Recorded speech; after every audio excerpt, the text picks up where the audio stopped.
Have you ever watched a show or heard of a story of romance fraud and thought, how could someone lie and hurt people so deeply, all while pretending to love them? Or have you looked at the victim of romance fraud and said, "Pfft, they're so stupid. How could you fall for that? You're dumb." Well, the Netflix show Love Con Revenge shows exactly those components of romance fraud. Now, I'm not affiliated with the show in any way, shape, or form, but I saw it recently. I don't normally watch shows like that, but it was very interesting and quite fascinating. And it's led by the woman who was in that Tinder swindler. I don't know if you saw that, and which was also very interesting. I mean, you can't help but watch it like from a psychological perspective, and I think what these shows do, it gives us a window into sociopathy, which it seems like that's what they're dealing with. So I thought, particularly when people attack the person who is the victim of romance fraud, I think when you start attacking that person, I think you're really doing the rest of the world a disservice and you're empowering the sociopath. And we don't want to do that. So we're going to break it down in this video, talk about romance fraud, sociopathy, psychopathy, talk about the differences, very important. And then I'm going to mention some stuff that perhaps you could do to keep yourself safe. And that's really, really important. All right.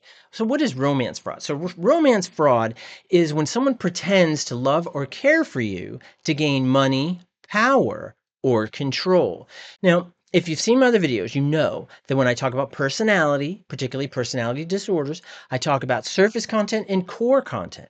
Now, when we talk about antisocial personality disorder, which is an umbrella term, but the classic core content areas, the drivers for antisocial personality disorder, as well as the subtypes, which is sociopathy and psychopathy, is power and control. Money influences and adds to power and control. So when we talk about romance fraud and how someone pretends to love or care for you so they can gain money, power, and control, all three of those factors are mixed in. Okay? It's like putting all the M&Ms in one bowl, right? And it's not just lying, it's emotional manipulation at its deepest level. And victims often feel confused, ashamed, and betrayed because the relationship felt real. And you got to understand, sociopaths are very good at manipulating social interaction. That's where social aspect of sociopathy comes from.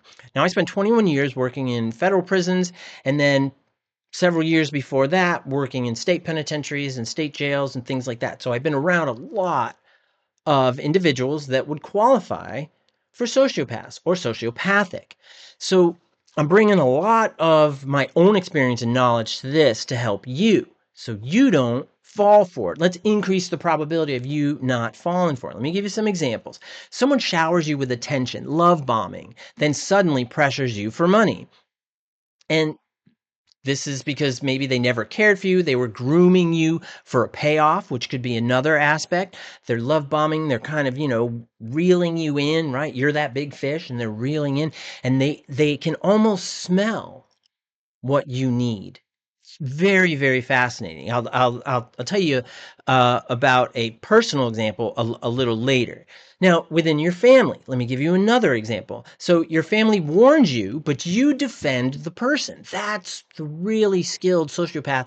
What they do is they pull you in so you align with them against your friends and family that are trying to tell you. And this is because those fraudsters, they build trust by exploiting your emotions.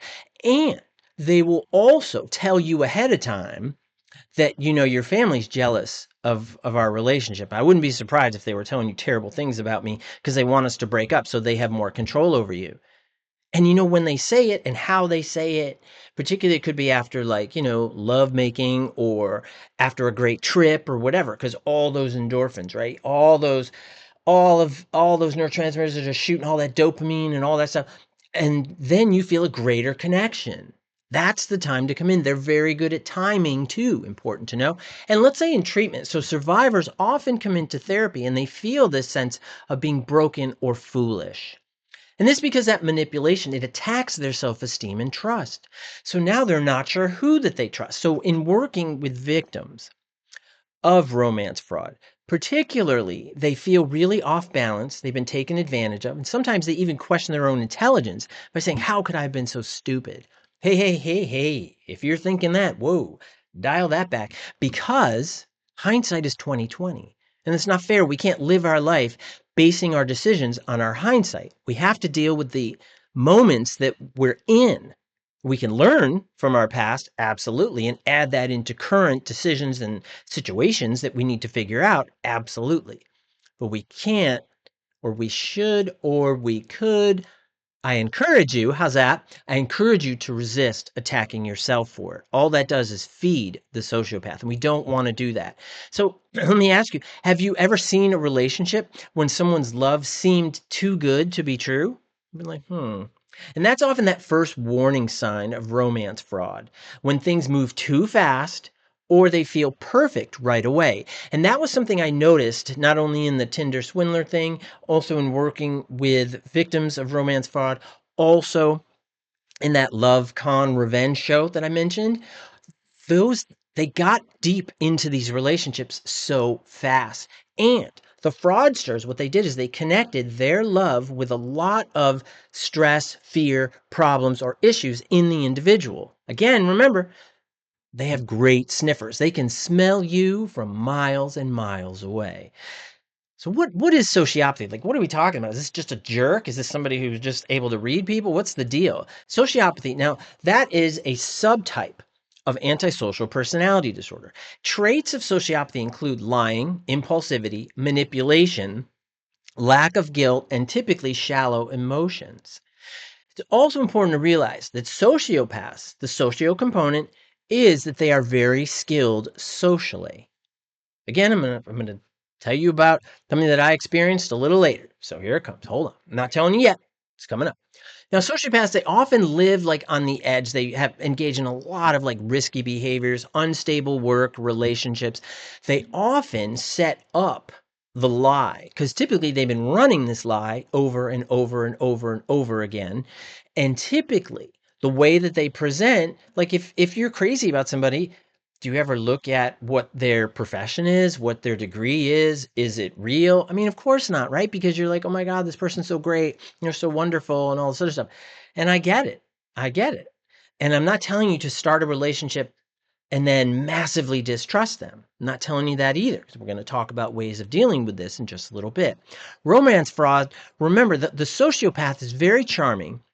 They're very good at lying, and they use people as tools in order to reach their end, their goal, which is money, power, control. Now, in a work environment, a sociopath often jumps from job to job, cutting corners, doing anything to get to the end goal. And this is because they prioritize quick wins over responsibility. Now, in some of these instances, they might be with you for like 18 months. They may even marry you, and they may pull out a lot of information about you, your family, if you have kids, or your parents, your siblings, whatever it is, they pull this out. And you'll notice some are in the long game, but the majority of them are going to be in the short game. When I say short game, we're probably talking under 12 months, which is still tricky. And they're not typically running one fraud at a time. They usually have multiple streams, almost like revenue streams, going at a time. Now, in love relationships, they may tell you, you're my soulmate. Then they vanish when you don't give them the money they want or access to your computer or your bank files or your bank information or give them a credit card because their credit cards were stolen or they're going through a big business deal and they need $10,000 in order to do A, B, C, whatever it may be. And when they vanish, this is because the bond isn't real to them. It's very tactical. So they're constantly approaching you from a tactical standpoint in order to get what they want from you. In a family situation, if you have a sociopathic family member, they borrow money from relatives, never repay, and they show no remorse. And this is because they don't feel guilt in the way most other people do. They can feel a little. It's not like a psychopath, which we're going to talk about in a moment, but they don't feel it to the same extent, and it doesn't necessarily correct their behavior. Guilt, I believe that part of the purpose of guilt, right, from our own perspective, is that it can change our behavior. So if you feel guilty, let's say you told somebody you were going to pick them up outside of work, right? And then you totally forget. And you're like, "Oh my God." And you feel so guilty, that increases the probability that you won't forget next time. That's how guilt can sometimes be helpful. When you turn guilt on yourself, it becomes shame, it amplifies, and it takes away your own agency, takes away your own efficacy. And that is absolutely what we don't want. Don't turn that guilt on you. Don't turn that shame on you. Don't do that. That's different. And if we're talking about fraudsters and in these relationships, it's exactly what they want to do. So, does someone come to mind who always takes, lies, or manipulates without a second thought? Mm, that's that hallmark of sociopathy, using others with no true empathy or guilt. So, isn't sociopathy? Some people have said sociopathy is a type of psychopathy, and there are people that have debated it. Actually, there isn't really much debate anymore. Actually, that's been kind of settled. It was settled many years ago. There's a lot of research to actually talk about the delineation, but I'm gonna give you a little encapsulation of the delineation of sociopathy from psychopathy. Now, both are under that umbrella of antisocial personality disorder in the Diagnostic and Statistical Manual. Sociopathy, again, which we talked about just a moment ago, that's impulsive, emotional outbursts, chaotic life. They can form shallow attachments but are quick to betray others. For a psychopath, for somebody who qualifies as having psychopathy, cold, calculated, emotionally detached, they are not brilliant. People think that because of Silence of the Lambs, Hannibal Lecter.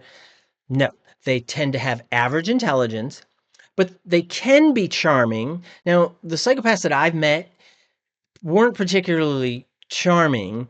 They were very patient and they can seem successful on the surface. There's a great book. It's called Snakes in Suits. If you want to read more about successful or maneuvering psychopaths, if you're interested in that. There's also another great book, one of my favorites, and it is The Psychopath Whisperer, which gives a lot of amazing, great information. So Snakes in Suits, Psychopath Whisperer, both of those are great books if you want to learn more about the genuine nature and presentation of psychopathy. Now, if you want to learn more about sociopathy, there is The Antisocial Personalities. It is older, but it's by David Licken, and it is brilliant. It is absolutely great. Okay, I digress. Now, psychopaths can be charming, but again, the ones I've met, not particularly.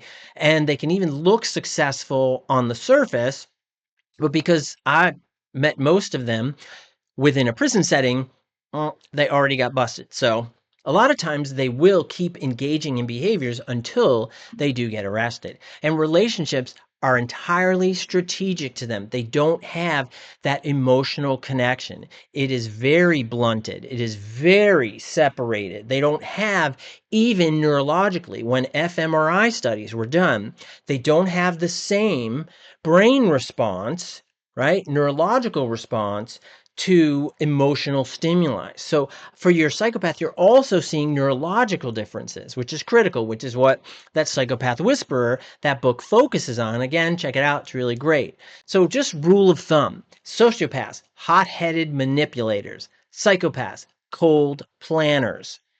That's going to be those big distinguishing factors right there. Let me give you an example. A sociopath in love falls fast, makes grand gestures, then explodes when challenged. Why do you need to keep borrowing money? What? You don't care about me flying off the handle. This because their emotions are shallow, but also volatile. Psychopaths in love, very different. In love, we should probably put that in quotes, right? Carefully plans lies over months, never gets flustered. They're always calm, cool, collected most of the time. Never probably isn't realistic. I can give you a lot of really terrible examples, but I won't, because their emotions are flat and their focus is control.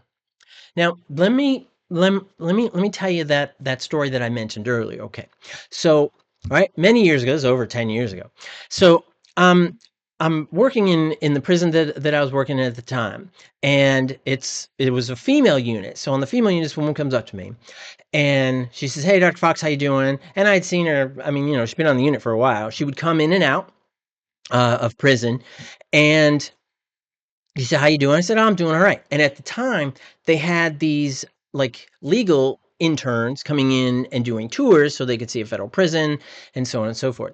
So, they're doing the tours. And she said, "Hey, Dr. Fox, you want to see something cool?" And I said, "No." Which, of course, she said, "Well, I'm going to show you anyway." And I was like, "Okay." And it was so fascinating. She starts picking out these different women that were in the tour group. And she starts saying, "Oh, she's fronting. You can tell she doesn't really have the money. She's pretending to. Look at her shoes. They look like that. Oh, see that one? That one's been drinking a little too much. And you can see it because it's on her eyes and her skin is really dry and her hair looks a little da da da. And oh, and that one carries herself. She's really unsure of herself. She really doesn't know what to do. I mean, absolutely. Look how afraid she is." And da da da. And I'm just dumbfounded. And that's sociopathy. Absolutely. They're pow, pow. And not only did she reach her conclusion, but she quickly identified those factors to support her perspective. And I'll tell you, she was coming in and out because she kept ripping off individuals, stealing their money. It wasn't really romance fraud. It was much more complicated than that. But she was in and out for constant monetary cases, constant, all the time. Money, money, money, money. Absolutely, absolutely. So, what feels scary to you? The hot headed manipulator or the cold, calculated planner? Which one? Both are dangerous, but in romance fraud, sociopathy often drives the emotional whirlwind scams we see in shows like Love, Con, Revenge. Now, what's the impact of romance fraud? Now we got to talk about like the therapeutic, the individual, the victim standpoint. Victims often feel shame. They're real people, even though they're on TV, whatever. But they're real people who experience this. And they're asking themselves, how did I fall for this? Remember, hindsight is 2020. But you can turn it on yourself, which turns into what? Guilt or shame. Now, sociopaths are skilled at reading those needs and they exploit them. Doesn't mean the person is weak, doesn't mean they're stupid, doesn't mean anything about them. It is the skill set of the sociopath who knows how to use it. And recovery from romance fraud takes rebuilding trust in yourself as well as others. Let me give you some examples. Feeling stupid for sending money. Now, this can be because fraudsters prey on your hope, not your weakness. Think about that. They prey on your hope, on your desire to connect. Could even be a loss that you have. A loss does not mean that you're weak, it means you've experienced a loss. How about in your family, like arguing with loved ones, right, who try to warn you? If that's kind of going off, I think you got to take a step back and reassess that situation. Fraud creates loyalty to the manipulator, the sociopath, not to reality. Remember that. And in treatment, therapy can help survivors separate genuine connection from manipulation. This is because healing requires trusting again, relearning how to trust, relearning to trust your gut. I can tell you, all my clients have what I call good guts. Good guts are those things that tell you something feels funky. But what happens is a lot of people that are in this situation, the love bombing, the need for connection, they're tapping into your hope, then you discount your guts. Don't discount your guts. Don't. Listen to them. Explore it. Explore with a mental health provider. That can be really important. And think about what's harder to recover from, losing the money or losing the trust. For most survivors, the deeper the betrayal of trust is, the harder it is, and it's typically not about the finances. Don't get me wrong. I mean, people get hit with finances, so sometimes they have to declare bankruptcy and things like that. But if you ask them in working with them, often what I find is that they are often saying, it's not even about the money. It's just about the lack of trust. I'm trying to understand, why would somebody take advantage of me that way? And you're applying a clear perspective, a non-antisocial, sociopathic perspective to say, why would someone do that? And it's hard to see it because if you put on a sociopathic lens, a sociopathy lens, then you're like, oh, that person's a target. That person is something, they have something that I can get from them. And it changes the perspective. And that's a key and central component. How do you protect yourself? First, you got to look for red flags. If things are moving too fast, and usually your guts are like, this is going too fast. What's going on here? Avoid in-person meetings. A lot of times they won't do it. They don't want to do in-person meetings. A lot of times they don't want to meet too many of your other friends or your family, things like that. They're going to limit that. A lot of excuses, and they're going to make requests for money or access to your bills, your 401ks, access to your money. I highly discourage you from doing that. Please don't. Healthy love grows slowly and builds over time, as does the trust with that person. See, your sociopath, they're not patient. So they want to go. What are you saying? You don't love me? You don't care about me? I mean, what we've done this and this and this. I've done this and this. And then you feel guilty, right? But your gut's saying, no, no, it's screaming, no. And you're like, yeah, he or she's right. I don't. And it's not all, the victims aren't all female. Males get taken advantage as well. So that's important. Consider that. Also, talk to trusting friends or even a therapist. And that can help you spot manipulation. Something smells off. Something doesn't seem right. Let me give you some examples. So at work, perhaps a colleague asks for personal favors very early on. And because they're pushing boundaries fast, that is often setting up signals that there might be a manipulation tactic at play, right? Remember, your gut's probably saying, that doesn't seem right. Something doesn't fit here. What about a love relationship? Someone online says, I love you after 2 weeks. I think that was on the Twitter swindler guy, right? Really quick said, I love you, right? And started dialing into that because genuine connection takes time, not speed. Remember that. If it seems early, it's like, oh, but you may have that need because you may be lonely and you may be sad and you may be having trouble to meet some nice people, some good people, but you have to take your time. I'm telling you, right? Haste makes waste. Slow and steady wins the race. There you go. They're cliches for a reason. And in your family, so a new partner isolates you from relatives. Bing, bing, bing. Even like, let's say your family isn't that great. Okay.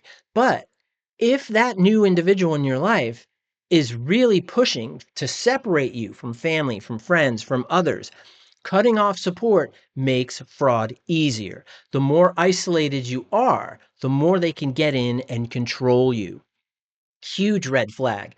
Think about what's one boundary you can set to protect yourself in relationships. Think about it.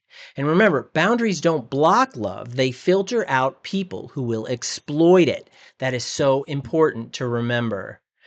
Romance fraud isn't about being naive. It's not about being dumb. And these people weren't stupid. I'm telling you, sociopaths are very, very clever. It's easy to sit on your couch or it's easy to sit on your phone and hear about something and then just start pointing fingers. But remember, when you point a finger at someone else, there are 3 pointing back at you. And that is important. It's about how sociopaths exploit hope and trust. Sociopathy is impulsive, manipulative, and guilt-free. It is different from the colder calculation of psychopathy that we talked about. Those differences are pretty critical, right? They're also important. The more you know, the more you can make clear, healthy decisions for yourself. I encourage you to watch that Love Con Revenge. I think I don't like that they break up the stories in the middle, so you have to go to the next episode. I really hope that doesn't become a trend. That was really, really frustrating and obnoxious. I didn't like that. But the rest of it was good. That'd be my only negative commentary. But I thought it was very fascinating, but I felt so much for those people because sociopaths are very, very skilled. And on their faces, even though, they're in front of a camera and all sorts of stuff, you can see the pain in their face. And think about and learn from these kinds of shows. I'm not telling you to be afraid of love or discount love or even, whirlwind romance is okay. But be very careful and slow going with opening up your finances, opening up access to various parts of your life. That's important. And listen to your good guts. Your good guts know. So leave comments, share. Maybe you know someone who could benefit from this video. That would be really cool. And I hope you found this helpful. Check out some of my other videos. And thank you again for your time. Please be safe. Thank you. Bye-bye.